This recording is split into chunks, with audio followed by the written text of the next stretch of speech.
Estamos de regreso aquí en Ahora por la Mañana a través de Ahora TV Canal 3, Ahora TV Canal 3 y 14 TV. Recuerde también el canal de YouTube de Ahora TV Canal 3, es nuestro canal de YouTube. Suscríbase al canal y active la campanita. En este momento vamos al cronómetro y vamos a conversar, como siempre lo hacemos, con una personalidad de la vida política, social, económica y artística, pero en esta ocasión vamos a conversar con un abogado, un jurista, que siempre lo consultamos en los diferentes temas que acontecen a nivel nacional y sobre todo con implicaciones legales que pudiesen darse a raíz de la situación que aconteció en el Jet Set la madrugada del martes 8 o lunes 8, creo, lunes 8 de este mes de abril. Entonces estaremos conversando en los próximos minutos con el licenciado Domingo Ramírez, quien aparte de abogado es politólogo. Buenos días, Domingo, ¿cómo te sientes? Buenos días, Daniel. Gracias por la invitación. Muy agradecido, como siempre.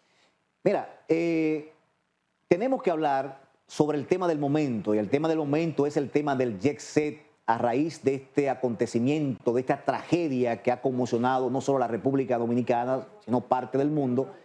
Y quisiéramos saber cuáles serían las implicaciones legales para los propietarios o el propietario del Jet Set. Bueno, primero solidarizarme con el pueblo dominicano. Ha sido una tragedia como ninguna otra en la historia de nuestra república, es decir, en nuestra historia contemporánea, básicamente.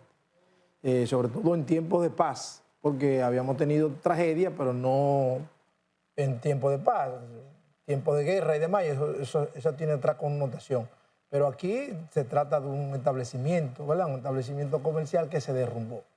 Y eso, lógicamente, tiene unas implicaciones para los propietarios del YC, que ya ha salido a la luz por boca del propio Antonio Espaillá López, así que se llama, que el YC es propiedad tanto de él como de su madre y es una compañía. Entonces, las implicaciones legales son tanto penales como civiles. Penales desde el punto de vista de lo que establece el artículo 319 del Código Penal Dominicano, es decir, el homicidio involuntario.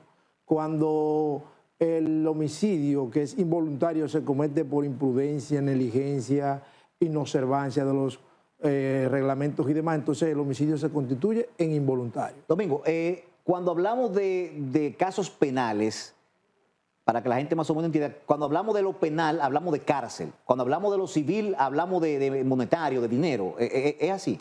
Sí. En el caso penal, lógicamente, ese mismo artículo 319 del Código Penal establece que es una prisión correccional y que va de 6 meses a 2 años como máximo. Es una crítica que yo le tengo al sistema. Por ejemplo, en otros países han ocurrido tragedias similares. En Brasil, en Argentina, en la misma China, y hay personas que han sido condenadas. Por ejemplo, en Brasil hubo un caso similar donde murieron 242 personas y hubo alrededor de 700 personas heridas. Obviamente fue producto de un incendio y las personas ahí fueron condenadas de 18 a 22 años. En Argentina por igual, hasta 22 años, 20 años.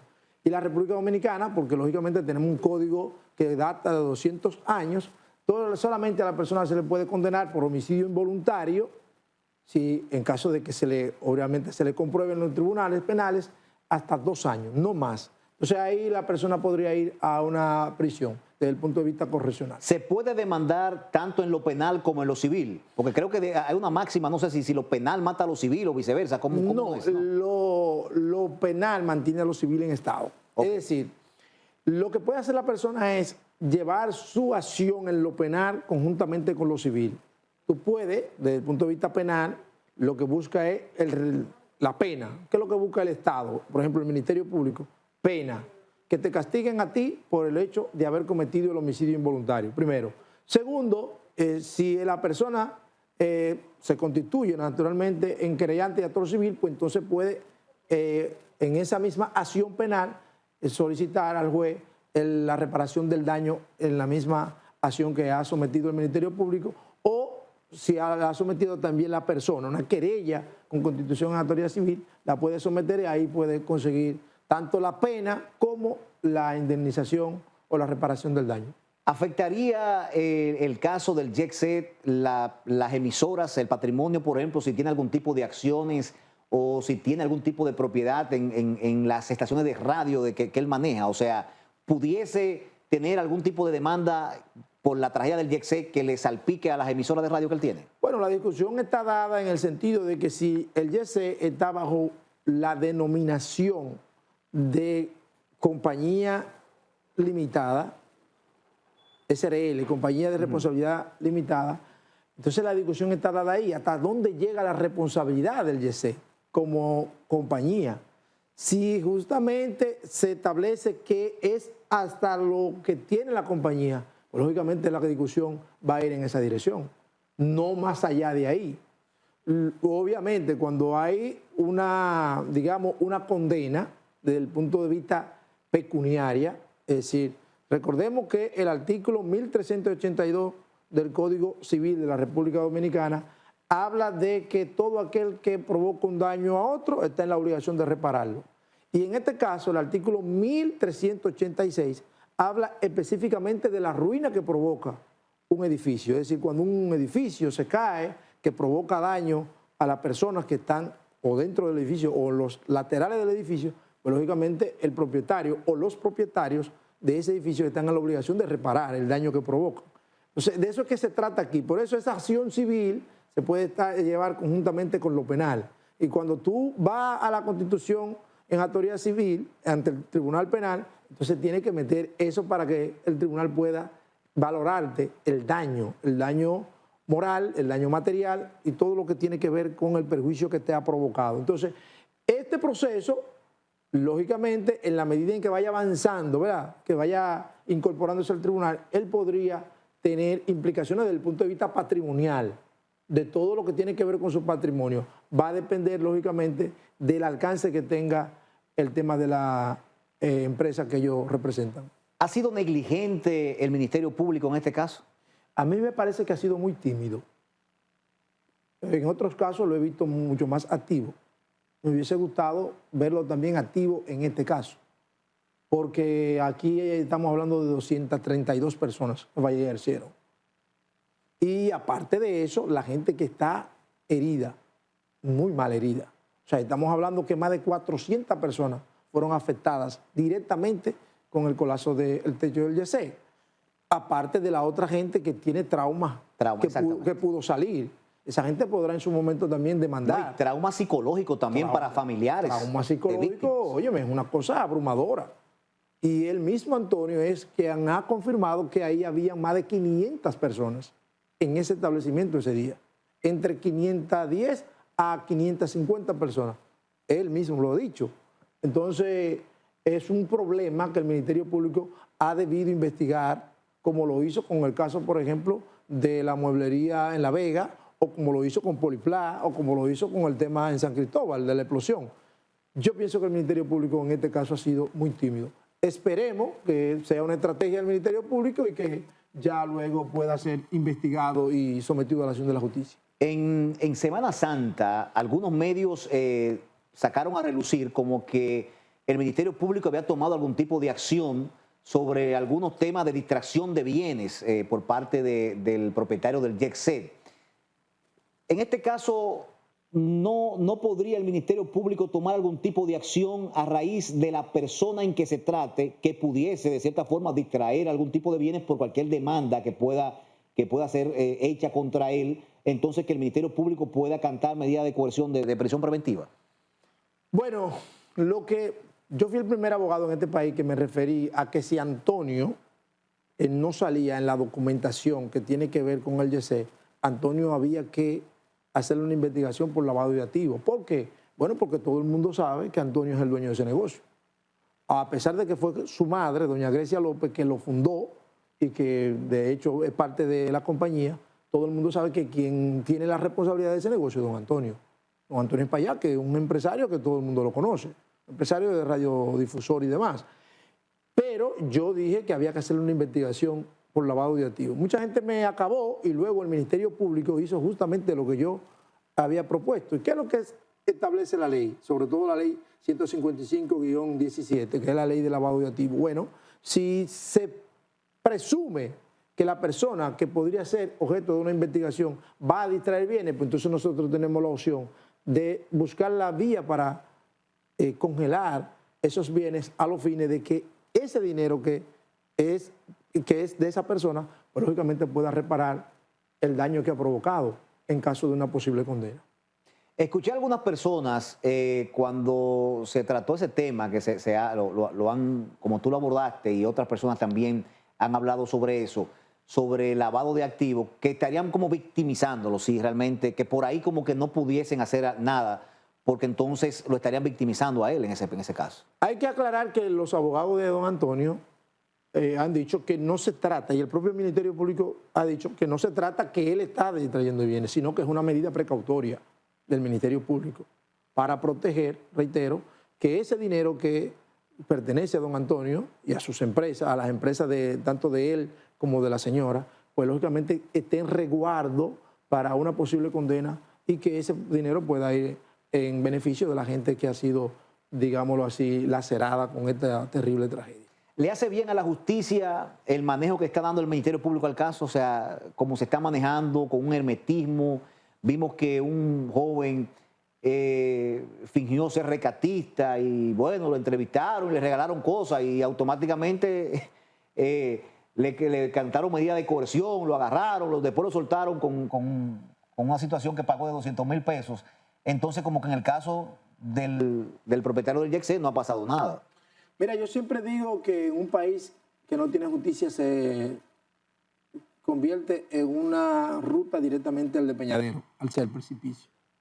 Y cuando se pierde el sentido de la justicia, cuando va justamente vinculada solamente a los que tienen menos y a los que tienen más, como que hay ciertos niveles de consideración, pues entonces ahí se va perdiendo. Y la sociedad va perdiendo la credibilidad. O sea, le va quitando la credibilidad al sector justicia. Y yo pienso que con el caso de este muchacho, Foster, que fue que se hizo pasar por un recatista, que no lo es, el Ministerio Público ha hecho lo correcto. Lo único es que hay otro social que dice por qué a este muchacho sí y por qué a don Antonio hemos tenido tanta benevolencia con él, como con tanta complacencia, porque le hemos permitido tanto a él y por qué le hemos indilgado la plana al otro que, si bien es cierto, porque es cierto que hizo algo incorrecto, porque eso es incorrecto, estamos hablando de estafa, de una posible estafa porque tenía un gafete y además estamos hablando de falsificación. En virtud de lo que establece el artículo 408 del Código Penal y en virtud de lo que establece el 157 y siguiente del mismo Código Penal de la República Dominicana, puede ser sometido por falsedad en escritura pública, que es un documento público. Entonces, a mí me parece que el Ministerio Público ha sido un poco inequitativo. Vamos a decir que ha sido como un poco pálido en relación a esta investigación que tanta muerte y tanto dolor ha provocado. En el día de ayer, el Antonio Espaillat se dio una entrevista a un medio que no fue el de él, ¿no? Y me gustaría saber si tú viste esa entrevista. Sí, la vi dos veces. ¿Y qué tú opinas? ¿Qué tú opinas sobre esa entrevista? La vi dos veces. Tengo inclusive mis anotaciones con relación a esa entrevista. Lo que vi ahí es que él prácticamente está reconociendo que nunca hubo supervisión. Durante 30 años, que es el espacio, el tiempo que tiene operando el YECC en ese edificio, o que tenía operando el YECC en ese edificio, él reconoció que nunca hubo supervisión. Y que no solamente no hubo supervisión de él, porque dice que no contrató ningún ingeniero, dice que nunca contrató ningún estructuralista. Y que eran como los mismos empleados, como que hacían las reparaciones y las cosas. Eran los mismos empleados que ponían el yeso y que ponían la malla protectora de filtraciones y demás. Es decir, yo pregunto, ¿cómo es posible que tú modifiques una estructura que era de un cine, la modifiques, y tú le coloques encima una carga viva, que como dicen los ingenieros, sin ninguna supervisión, sin ningún control, sin ningún diagnóstico que te diga, mira, el peso que tú le puedes colocar a esto no son 4 toneladas, son 2. O sea, nadie le supervisó a nadie nunca a él. Y además la autoridad tampoco hizo el trabajo de supervisión, control y una eventual sanción, que era lo que correspondía. Solamente los bomberos, salud pública para verificar que los vasos estuviesen limpios. Y el tema de el Ministerio de Trabajo para verificar que habían unos empleados ahí. O sea, estamos hablando que aquí no solamente falló él como empresario y dueño del negocio, sino también el propio Estado dominicano, los organismos que tienen que ver con la supervisión de ese tipo de negocios. Desde el punto de vista de abogado, ¿no? ¿Tú entiendes que la entrevista fue adecuada darla? Si yo hubiese sido abogado de Antonio, no le permito que haga esa entrevista, porque desde el punto de vista jurídico, él se está incriminando en la entrevista. Nadie puede prevalerse de su propia falta, eso es una máxima que nos la enseñan en derecho. Es decir, si yo soy el papá de Sebastián, por ejemplo, por ponerte un caso, yo no puedo permitir que Sebastián esté importunando al vecino o que vaya y le dé un trompón al vecino. Yo tengo que corregir a mi hijo. Entonces, si yo tengo un edificio, yo tengo que corregir que ese edificio en el que se albergan personas, en el que alguien va a esparcirse, a buscar algún nivel de servicio o algún nivel de, qué sé yo, de entretenimiento, pues lógicamente ese edificio tiene que estar en óptimas condiciones para garantizar que la persona que entre a ese espacio esté segura y no corra ningún peligro. En la entrevista, si mal no recuerdo, él dijo, cuando le preguntaron de si algún fiscal lo había citado, él dijo como que sí, pero que ellos iban donde él. No hay un privilegio por parte de la justicia en ese caso de que el fiscal tenga que ir donde el propietario del jet set ante una situación de que los vecinos se quejaban por el ruido, por ejemplo. Bueno, yo lo que creo es que mientras él dice que solamente fueron, me parece que 2 o 3 veces, el tema del ruido que provocaba la música del jet set, los vecinos, y justamente el presidente de la Junta de Vecinos del Portal dice que fueron más de 100 veces. Es decir, hay una contradicción ahí, habrá que ver. Pero además, él sugiere también que él nunca fue al espacio con el fiscal, a la cita con el fiscal. Sí mandaba a un abogado porque él dice que su hermana era la que se encargaba de eso. Y que en una ocasión alguien lo visitó, un fiscal, una fiscal, me parece que es un fiscal, y que solamente fue para asuntos de intermediación.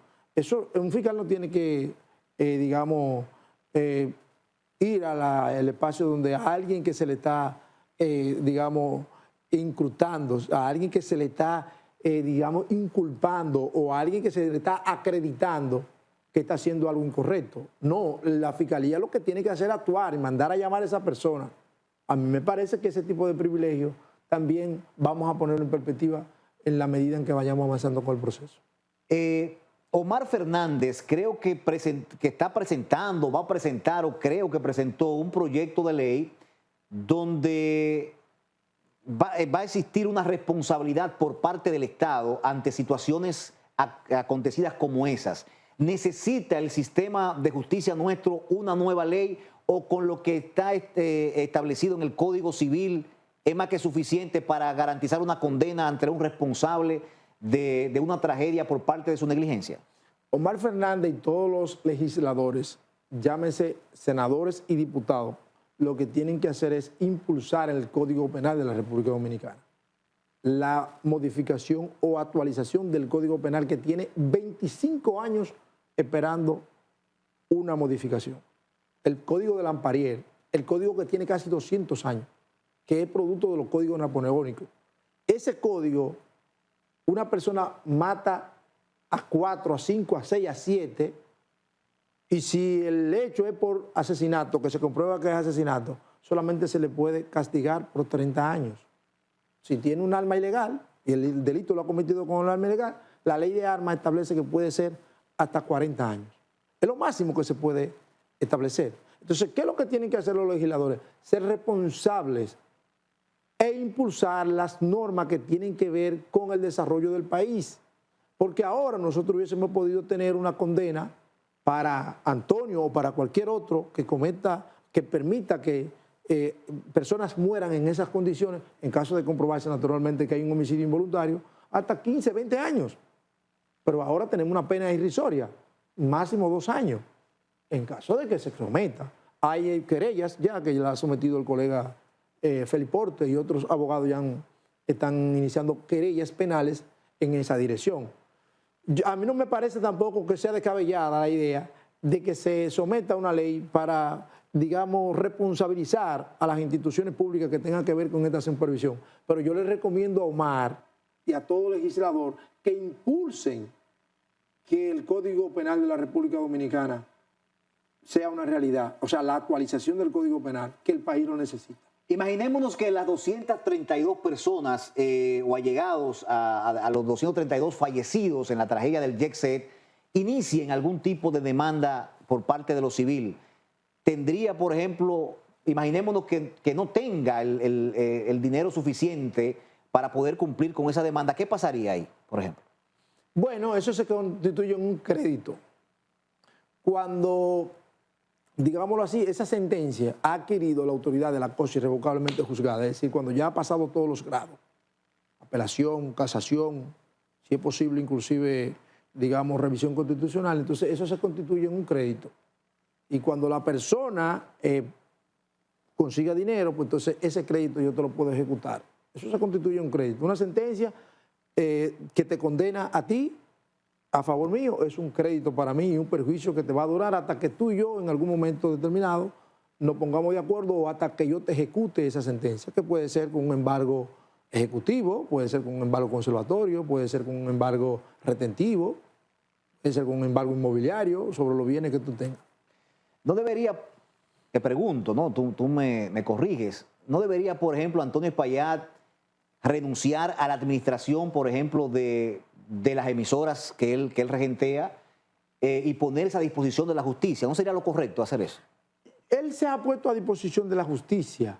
De boca. Yo lo que creo es que el Ministerio Público tiene que hacer su papel. Porque tú no puedes pedirle al ganso que se meta al agua. No, usted tiene que ir detrás del ganso para que el ganso se meta al agua. Entonces yo pienso que el Ministerio Público lo que tiene que hacer es su papel. Hacer una investigación exhaustiva, seria, responsable, transparente, de cara a los hechos reales, inclusive con observación internacional, donde participe todo lo que tiene que ver con eso, el Ayuntamiento del Distrito Nacional, el Ministerio de Vivienda y Edificaciones, los bomberos del Distrito Nacional. Recordemos que ese negocio se quemó producto de un rayo, una cosa, y los bomberos son los responsables. En cualquier país del mundo, a ti que te gusta mucho viajar, yo no viajo mucho porque yo se lo dejo a ustedes, pero a ti que te gusta mucho viajar, cuando tú vas a cualquier edificación fuera del país, en Miami tomaron medidas también justamente porque hubo una situación, un siniestro, y ya en Miami, donde quiera que tú vas a un edificio, tú ves que hay una etiqueta que dice, sí, es correcto. Este edificio ha sido revisado por el Departamento de Estructura de Bomberos de tal unidad, del condado de Miami. En todo Estados Unidos. Todo Estados Unidos sí, siempre hay las edificaciones tienen eso. Entonces, hay una responsabilidad en ese sentido. Habrá que ver cómo los abogados que ya tienen casos relacionados con esto incluyen todas las instituciones públicas con relación a la responsabilidad desde el punto de vista del Estado. Por último, ¿le afecta la imagen del gobierno el que el abogado del presidente sea, por ejemplo, el abogado de Antonio Espaillat? Antes de esa parte, tú me dijiste que si Antonio debía tomar, una pausa. Sí. Con relación a las emisoras que él regentea su negocio. Yo pienso que el nombre de Antonio ahora mismo es un nombre que huele a tragedia, huele a muerte, huele a desgracia, huele a herido, huele a sangre. Y en algún momento determinado él tendrá que tomar la iniciativa de ir apartándose por un tema inclusive de la sobrevivencia del propio negocio. Recordemos que Jalao aquí hubo que cerrarlo. Sí. Y ya en Estados Unidos, en Nueva York, le están haciendo un boicot también a Jalao. Entonces, todos esos negocios son de Antonio. Las mismas emisoras que pertenecen a RCC Media tendrán que evaluar si continuar con una figura como Antonio tan cuestionada en este momento en la dirección de esas emisoras. En algún momento tendrán que primar los intereses de esos espacios comerciales por encima de cualquier solidaridad y de cualquier cosa, afinidad que yo tenga con Antonio, por ponerlo así. Eso va a suceder tarde o que temprano. En el caso, obviamente, de Jorge Luis Polanco, quien era el encargado de la Comisión de Recuperación de Patrimonio, designado por el presidente de la República, a mí me parece que ha cometido un gran abuso. Porque yo siendo, digámoslo así, un hombre cercano al presidente que ocupa una posición de Estado, en medio de una tragedia como esta, irme sería una desconsideración al presidente de la República. A mí me parece que la ha cometido. Reitero, yo como abogado y cualquier otro abogado tiene el derecho de trabajar en el caso que sea.